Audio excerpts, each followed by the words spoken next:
Pagtigil ng motorsiklong yan, agad bumaba ang angkas nito at lumapit sa isang establishmento. Ang kanyang daladala, itinapon sa loob sa kabiglang may nagliyab. Dali-dali siyang umalis, pati ang rider na sinakyang motorsiklo. Maya-maya ay dumating ang isang lalaki na may dalang fire extinguisher at truck na may sakay na mga lalaki. Tulong-tulong sila sa pag-apula.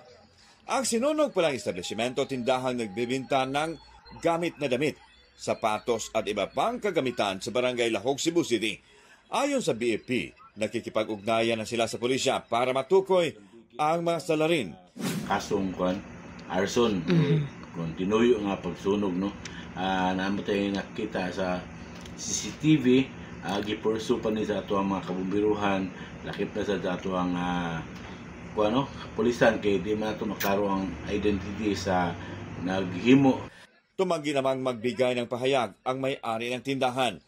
Sa Consolacion, Cebu naman, sumalpok sa pader sa gilid ng kalsada ang motorsiklong yan matapos iwasan ang di nakasarang tailgate ng dump truck.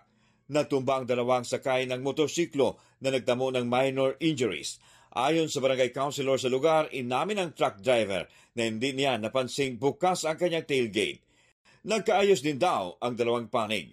Para sa GMA Integrated News, ako si Alan Domingo, ng GMA Regional TV Balitang Bisdak, ang inyong saksi.